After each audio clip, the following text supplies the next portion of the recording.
चलो बच्चों, तो आज हम लोग अकाउंट में पहला चैप्टर कंटिन्यू करें ना, जिसका नाम है अकाउंटिंग एंड इट्स टर्मिनोलॉजी। देखो, इस चैप्टर में हम लोग अकाउंट के कुछ टर्म्स देख रहे थे, कुछ नए नए वर्ड्स, नई नई डेफिनेशन समझ रहे थे। कुछ टर्म्स हमने पहले समझे थे और कुछ नए टर्म्स आज हमें देखने हैं, कि जिनमें अकाउंटिंग टर्मिनोलॉजी में आज के अगर टर्म्स देखें तो पहला आता है रिसिप्ट। रिसिप्ट या रेवेन्यू। तो रिसिप्ट हम लोग किसे कहते हैं? देखो, सिंपल मीनिंग में रिसिप्ट ज्यादातर लोग समझते हैं कि कोई तरह का बिल, कोई तरह का बिल जो है समझा जाता है कि मतलब हम लोग कोई भी चीज खरीदते हैं, बेचते हैं, तो जो बिल बनता है उसे रिसिप्ट कहते हैं। ज्यादातर लोग ये कहते हैं, लेकिन अकाउंट में इसका मतलब बिल्कुल भी ये नहीं है। अकाउंट में रिसिप्ट का मतलब कहलाता है इनकम। रिसिप्ट या रेवेन्यू उनका मतलब कहलाता है इनकम। कि अकाउंट में या बिजनेस में जो भी ट्रांजेक्शन करते हैं ना, उन ट्रांजेक्शन से अगर हमें कुछ पैसे मिलते हो तो उसे रिसिप्ट या तो रेवेन्यू कहते हैं। बराबर, जैसे किसी को सेल करो तो कुछ पैसे मिलते हैं। बराबर, किसी के लिए कोई काम करो तो उसके लिए कमीशन मिलती है। कोई पुरानी मशीन बेचो तो उसके पैसे मिलते हैं। कुछ भी ट्रांजेक्शन करने पर अगर कोई पैसे मिलते हो तो वो रिसिप्ट या तो रेवेन्यू कहलाता है। समझ आ रही है बात? और ये रिसिप्ट और रेवेन्यू के भी दो टाइप आते हैं, दो तरह के रिसिप्ट होती है, कि एक कैपिटल रिसिप्ट और दूसरा revenue receipt. Capital receipt and revenue receipt, इनका मीनिंग समझना। कैपिटल रिसिप्ट, देखो यहाँ पर कैपिटल का मीनिंग चेंज हो जाता है। अकाउंट में एक ही वर्ड के दो मीनिंग आ जाते हैं।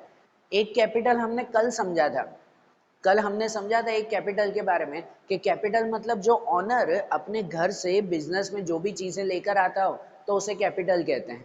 लेकिन यहाँ कैपिटल का मीनिंग थोड़ा सा चेंज है। यहाँ कैपिटल रिसिप्ट मतलब कहलाता है कि जो रिसिप्ट, जो इनकम कोई सालों में एक आध बार होती हो, 6 महीने, 1 साल, 2 साल, 5 साल में एक आध बार कोई इनकम होती हो, रेगुलर इनकम ना हो। रेगुलर इनकम ना हो, कोई कभी कभार एक आध इनकम होती हो, तो ऐसी इनकम को कैपिटल रिसिप्ट कहते हैं। रिसिप्ट या रेवेन्यू, बराबर ना, वो कैपिटल रिसिप्ट कहा जाता है। मतलब जो इनकम कभी कभार एक आध बार होती हो।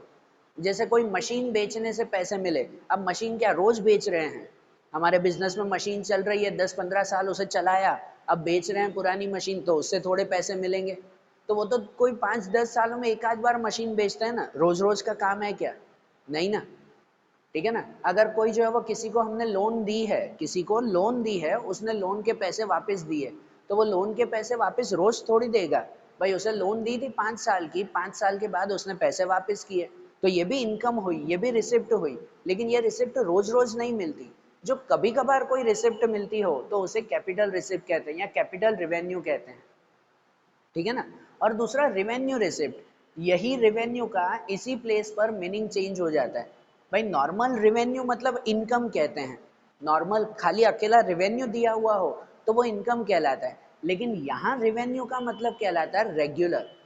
रेगुलर, ये रेवेन्यू रिसिप्ट का मीनिंग कहलाता है कि जो रिसिप्ट मतलब जो इनकम हमें रेगुलरली होती हो, रोज की इनकम हो। जैसे हम रोज सेल करते हैं, रोज कुछ पैसे मिलते हैं, हमारा बिजनेस है, रोज तो सेल होगा ही ना। रोज सेल करते हैं, रोज पैसे मिलते हैं, रोज किसी का काम करते हैं, रोज हमें कमीशन मिलती है। तो जो रेगुलर इनकम हो, रोज रोज मिलती रहती हो, तो ऐसी इनकम को रेवेन्यू रिसिप्ट कहते हैं। ठीक है ना। ये वर्ड्स, ठीक है, बहुत सारे सिमिलर वर्ड्स हैं, लेकिन खाली क्लियर रखना कि रिसिप्ट खाली क्लियर रखो, भले रेवेन्यू अगर माइंड में ना रखना हो तो। रिसिप्ट मतलब कहलाता है इनकम, और इनकम दो तरह की होती है, ऐसे माइंड में रखना। अकाउंट के लिए इनकम दो तरह की होती है। एक कैपिटल इनकम जो कभी कभार इनकम होती है, रोज रोज इनकम नहीं होती। और एक रेवेन्यू इनकम, मतलब जो इनकम रोज रोज होती है, रेगुलर होती है वैसे। और यही रिसिप्ट की तरह उसका अपोजिट आता है पेमेंट। पेमेंट या तो एक्सपेंसेस, बराबर ना। रेवेन्यू मतलब इनकम कहते हैं, तो उसका अपोजिट हुआ ना एक्सपेंस या तो पेमेंट्स। इसका मतलब कि कोई भी ट्रांजेक्शन करते वक्त, कुछ भी कामकाज करते वक्त अगर हमें कुछ पे करना पड़ता है, कुछ पैसे देने पड़ते हैं, तो वो पेमेंट कहलाता है या एक्सपेंस कहलाता है। बराबर, जैसे अगर हमने कुछ खरीदा तो पैसे देने पड़ते हैं ना, किसी से काम करवाया तो उसे सैलरी देनी पड़ती है ना। बरोबर ना। कुछ भी ट्रांजेक्शन करते वक्त अगर हमें कुछ देना पड़े तो वो पेमेंट होता है या तो एक्सपेंसेस कहते हैं उसे। और इनके भी बेसिक दो टाइप्स आते हैं, एक कैपिटल एक्सपेंस और एक revenue expense. Capital and revenue, इसमें भी मीनिंग वही। कैपिटल एक्सपेंस वो होता है कि जो एक्सपेंस रोज रोज नहीं होता, कभी कभार एक आध बार होता है, सालों में एक आध बार अगर कोई एक्सपेंस होता हो तो ऐसे एक्सपेंस को कैपिटल एक्सपेंस कहते हैं। जैसे कोई नई मशीन खरीदना, अब मशीन रोज रोज खरीदते हैं क्या? बिजनेस के लिए मशीन चाहिए, कोई सालों में एक आध बार खरीदा है। या कोई नया फर्नीचर बनाना, या पूरे बिजनेस का रिनोवेशन करवाना, अब ये चीजें रोज रोज होती है? नहीं होती ना। कोई 5-10 सालों में एक आध बार ये चीजें होती है। मतलब जो एक्सपेंस, जो पेमेंट रोज ना होती हो, तो उसे हम लोग कैपिटल एक्सपेंस कहते हैं, बरोबर ना। और दूसरा रेवेन्यू एक्सपेंस। रेवेन्यू एक्सपेंस मतलब जो एक्सपेंस रेगुलर हो, रोज रोज के खर्चे हो। जैसे कहीं परचेज करना है, वो रोज करना पड़ता है या हर हफ्ते करना पड़ता है, रेगुलर ही करना पड़ता है ना। बिजनेस के लिए परचेज तो जरूरी है ही ना, रोज रोज करना पड़ता है, वो रेवेन्यू एक्सपेंस हुआ। जैसे वर्कर को सैलरी देनी होती है, हर महीने ही देनी होती है, कि कोई सालों में एक आध बार थोड़ी देंगे, हर महीने उन्हें सैलरी देनी होती है, तो वो रेवेन्यू एक्सपेंस कहलाते हैं। समझ आ रही है ना बात?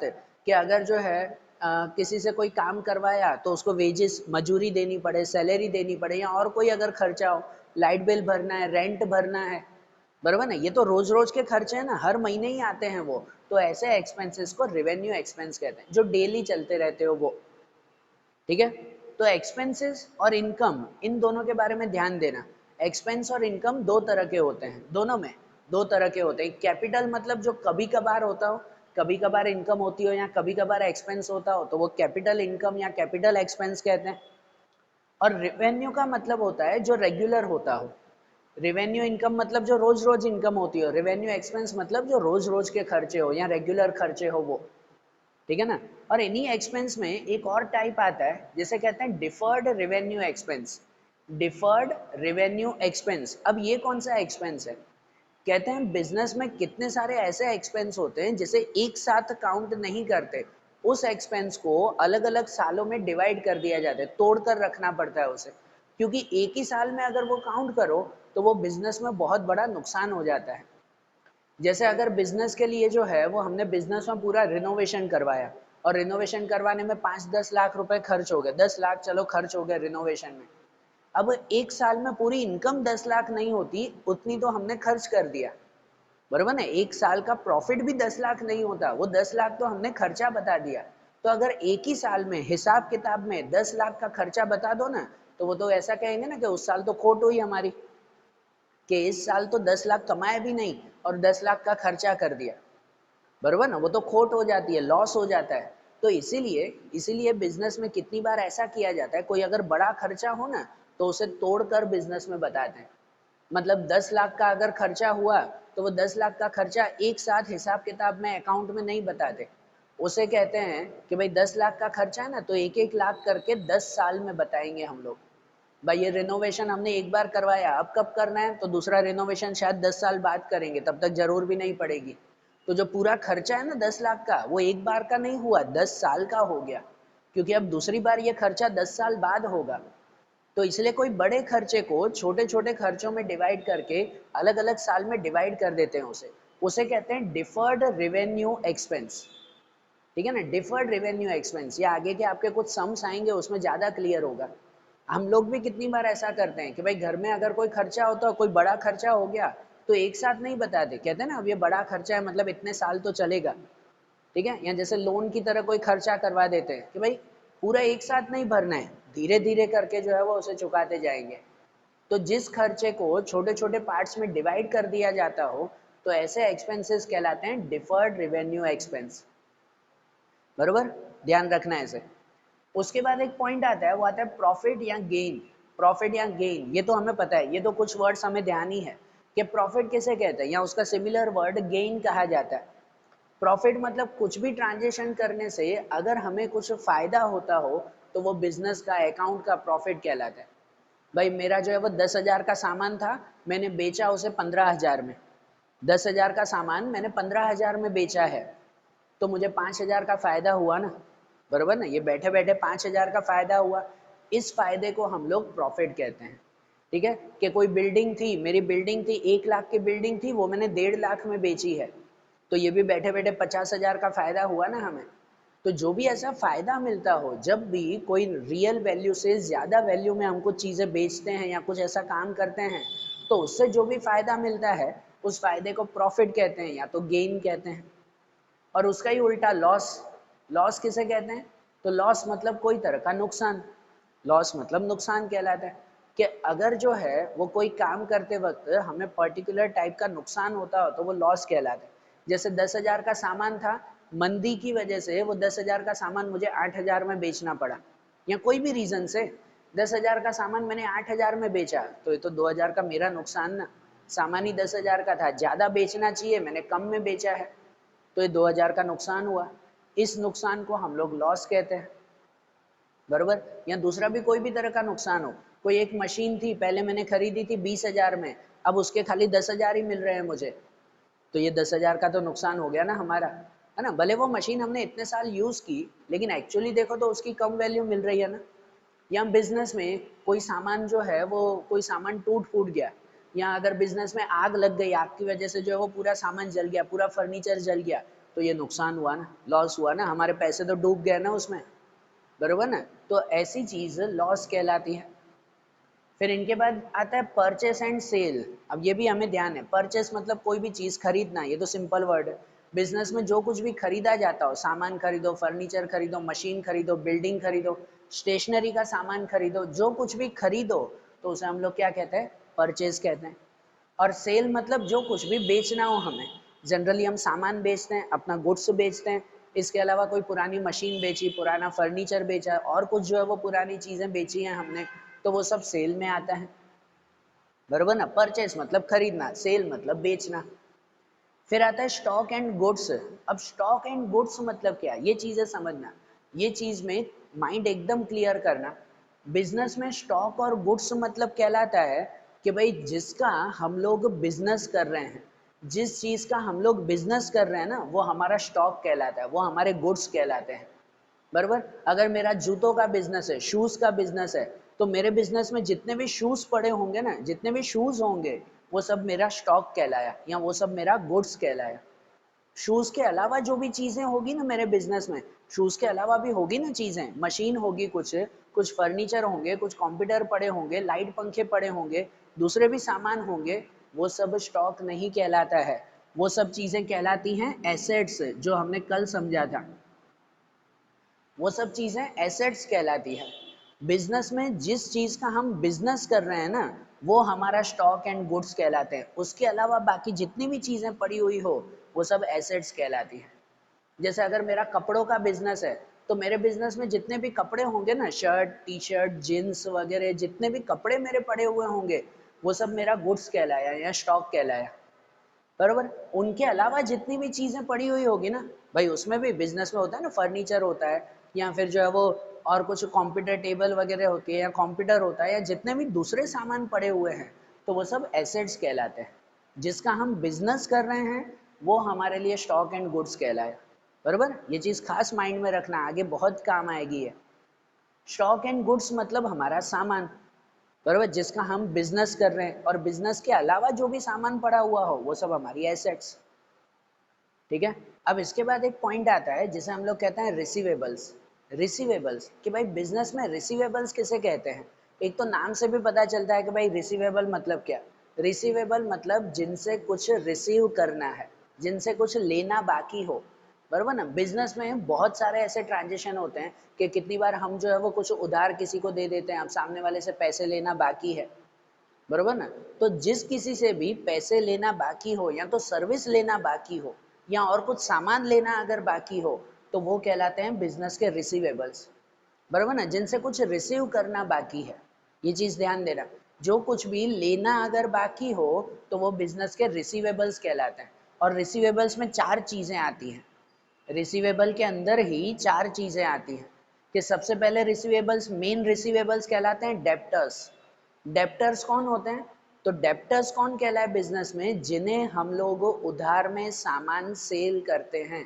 ये खास ध्यान रखना, जिन्हें हम लोग उधार पे सामान बेचते हैं ना, वो हमारे डेप्टर्स कहलाते हैं। जिनको क्रेडिट पे सेल किया जाता है, भाई किसी को मैंने जो है वो 10,000 का सामान उधार पे बेचा है, उधार पे बेचा, फिर उसको उसने कहा कि भाई मैं 2 महीने बाद पैसे दूंगा, तो अब मुझे उनसे पैसे लेने हैं ना, वो हमारे रिसीवेबल कहलाए ना, बरोबर ना। रिसीवेबल में पहले डेप्टर्स होते हैं। डेप्टर्स क्या, ध्यान रखना, ये वर्ड्स, ये चारों वर्ड्स बहुत अकाउंट में यूज होते हैं। डेप्टर्स मतलब जिसे हम लोग क्रेडिट सेल करते हैं, उधार पे बेचते हैं, तो जिन्हें भी उधार पे बेचे वो हमारे डेप्टर्स कहलाए, भाई अब उनसे पैसे लेने हैं, बरोबर ना। फिर दूसरे आते हैं बिल रिसीवेबल्स। बिल रिसीवेबल्स ये भी वही है। अब यहाँ बिल रिसीवेबल मतलब क्या है, यहाँ बिल का मतलब कहलाता है कि एक छोटा सा जो है वो पर्चा या छोटी सी पर्ची ऐसे समझो, उसे बिल कहते हैं। कितनी बार जो है वो हम सामने वाले को जब उधार पे कुछ भी चीज़ देते हैं ना, सामान बेचा मैंने उधार पे, ये कॉन्सेप्ट समझना, किसी को मैंने उधार पे सामान बेचा है। अब उधार पे सामान बेचने वाले दो तरीके होते हैं।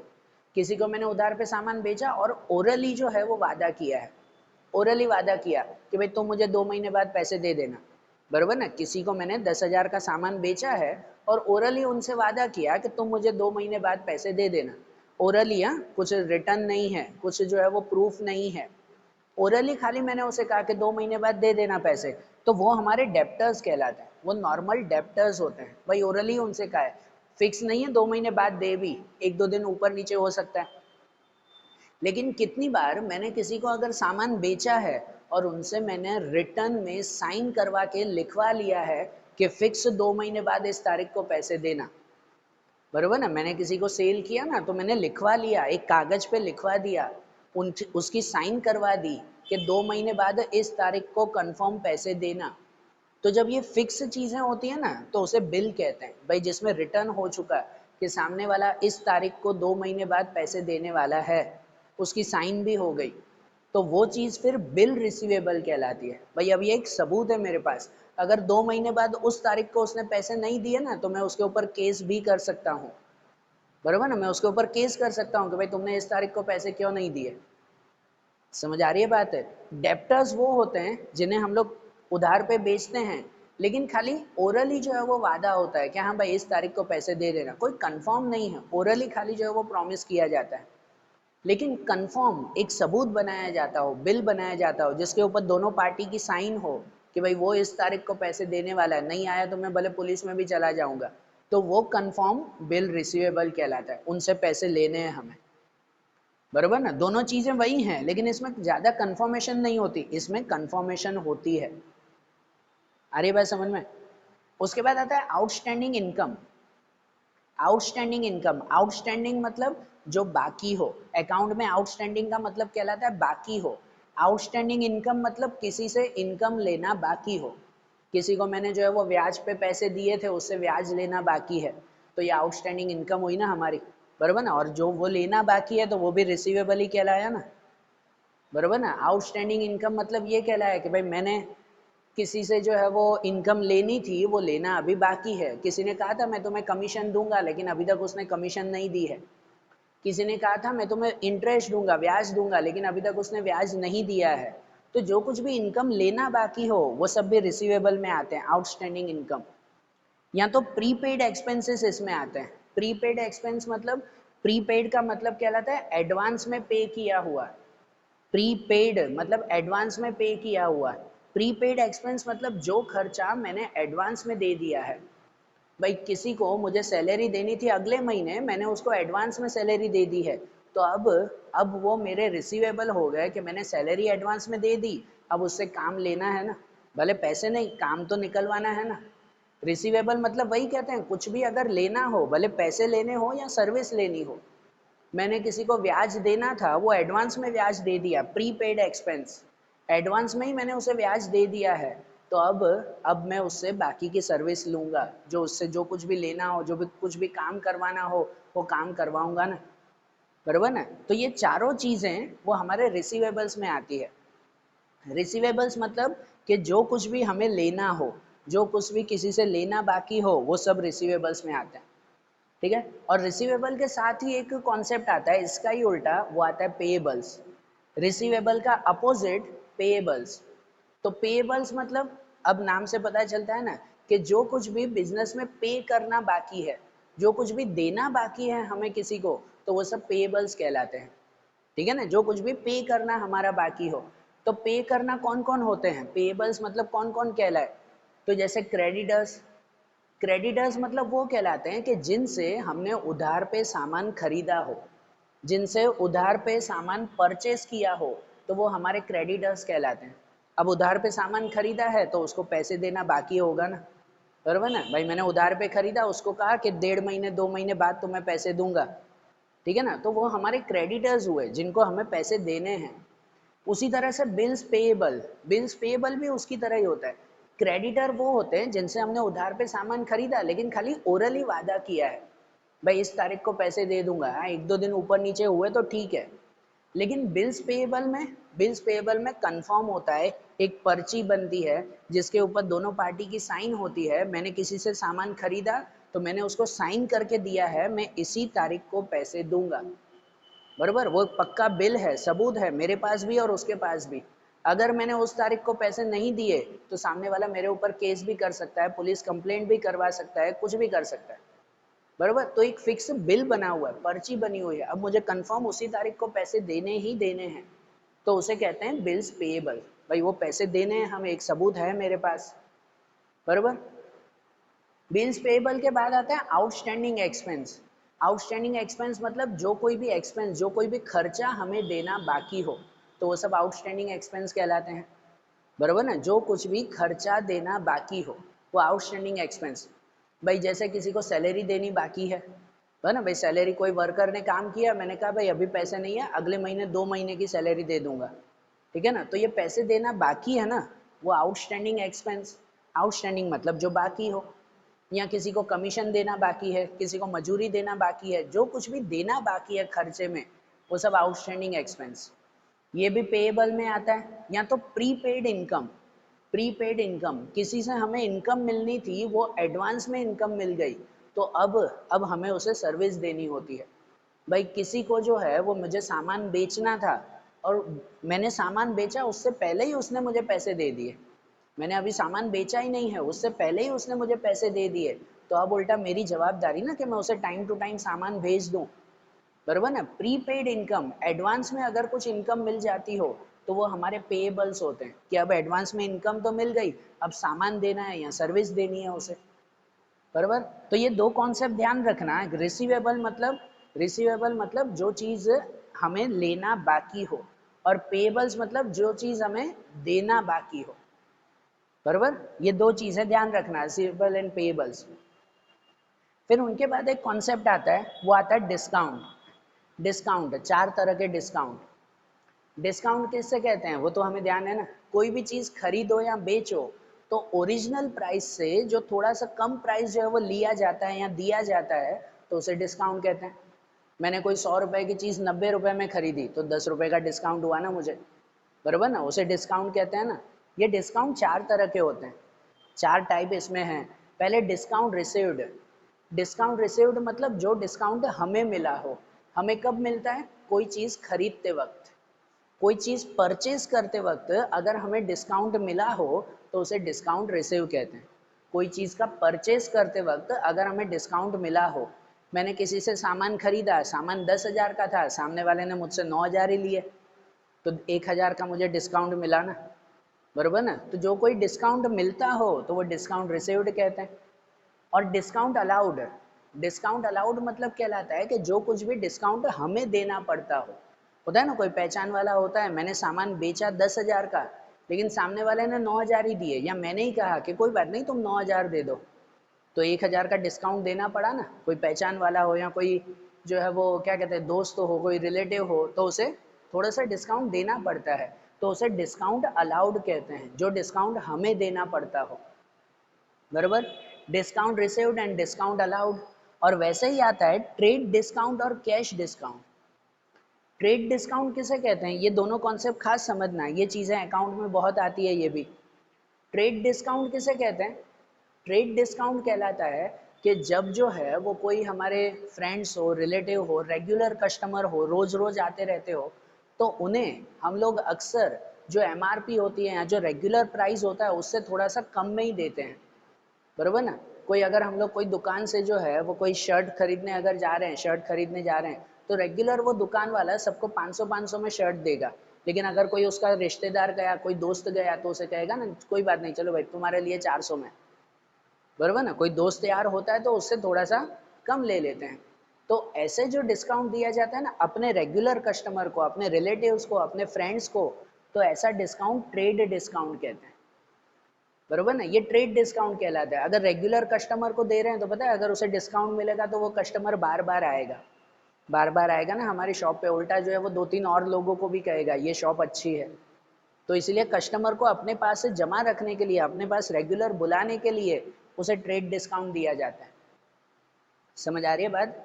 तो ट्रेड डिस्काउंट उसे कहते हैं भाई, कोई रिलेटिव, कोई फ्रेंड्स, कोई रेगुलर कस्टमर हो, उसे बाकी सबके कंपैरिजन में जो थोड़ा सा डिस्काउंट दिया जाता हो वो ट्रेड डिस्काउंट। बाकी सबको हम 500 में ही देंगे भाई, वो तो तुम हो, मैं तुम्हें 400 में दे रहा हूँ, तो ये ट्रेड डिस्काउंट हुआ। बरोबर। और कैश डिस्काउंट किसे कहते हैं? कैश डिस्काउंट कहा जाता है कि भाई कभी अगर किसी से पैसे लेने हो हमें और जल्दी पैसे निकलवाने के लिए उसे जो थोड़ा सा डिस्काउंट दिया जाता है ना, वो कैश डिस्काउंट होता है। जल्दी से किसी से पैसे निकलवाने के लिए जो डिस्काउंट दिया जाता हो वो कैश डिस्काउंट। बरोबर ना, ध्यान से समझना। जल्दी से पैसे निकलवाने के लिए, इसका मतलब क्या कि अब समझो भाई मैंने किसी को 20,000 का सामान बेचा है, 20,000 का सामान, अब सामने वाले से 20,000 मुझे लेने हैं। सामने वाले ने कहा कि मैं 2 महीने बाद तुम्हें 20,000 दूंगा, 2 महीने बाद। अब मुझे अर्जेंट में ज़रूर हो तो, अगर अर्जेंट में ज़रूर हो तो मैं सामने वाले के ऑफ़र रखूँगा, सामने वाले को ऑफ़र रखूँगा मैं कि भाई देखो तुम 2 महीने बाद देने वाले थे ना, मुझे अभी पैसे दे दो, फिर भले 18,000 देना, 2,000 कम देना बस, पर अभी पैसे दे दो। तो वो सामने वाला भी 2,000 बचाने के चक्कर में अभी के अभी दे देगा ना। बरोबर ना, तो ये डिस्काउंट देना पड़ा जल्दी से कैश निकलवाने के लिए।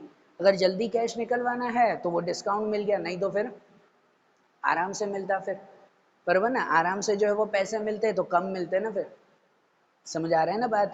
किसी से भी कोई एडवांस में अगर पैसे निकलवाने हो तो उसके लिए जो हमें डिस्काउंट थोड़ा सा देना पड़ता हो तो उसे हम लोग कैश डिस्काउंट कहते हैं। बरोबर ना। कितनी बार पता है, आप कोई बाहर से गाड़ी वगैरह अगर खरीदने जाते हो तो कितनी बार कहते हैं कि अगर आप कैश में गाड़ी खरीद लो ना तो 5,000 कम मिलेंगे। बरोबर, नहीं तो अगर लोन पे खरीदोगे या फिर देर से पैसे दोगे तो ज़्यादा देने पड़ेंगे। कहते हैं ना ऐसे, कोई गाड़ी खरीदो, कोई मोबाइल खरीदो तो ऐसा होता है कि कैश में खरीद लो अभी के अभी तो थोड़े कम पैसे देने होंगे। तो ये जो थोड़े से कम पैसे वो हमसे मांगते हैं ना, ये उनका कैश डिस्काउंट होता है। भाई ऐसे गाड़ी जो है वो 60,000 की है, अगर आप लोन पे लोगे गाड़ी तो 60,000 लगेंगे, लेकिन अभी कैश दे दो हमें तो फिर 50 लगेंगे तुम्हें, 10,000 कम। मतलब ऑन द स्पॉट अगर हमें कैश देना पड़ेगा तो थोड़ा सा कम देना पड़ेगा ना। बरोबर ना, ये जो है वो कैश डिस्काउंट कहलाया। ये सामने वाली कंपनी जो है वो हमें कैश डिस्काउंट दे रही है ऐसा। मतलब किसी से अगर जो है वो पैसे निकलवाने हो तो एडवांस में जो थोड़ा सा उसे डिस्काउंट देते हैं ना, वो हमारा कैश डिस्काउंट कहलाया। समझ आ रही है ना बात? डिस्काउंट के ये सभी टाइप से क्लियर हो रहे हैं ना? तो देखो आज ये सब हमने कॉन्सेप्ट देखे ना, अकाउंट के ये सब नए कॉन्सेप्ट देखे, इन सबको जो है वो माइंड में रखना है आप अच्छी तरह से। अब जो थोड़े से दूसरे कॉन्सेप्ट बाकी हैं, थोड़े से जो पॉइंट्स बाकी हैं, वो अब हम लोग नेक्स्ट वीडियोस में देखेंगे। Okay, thank you.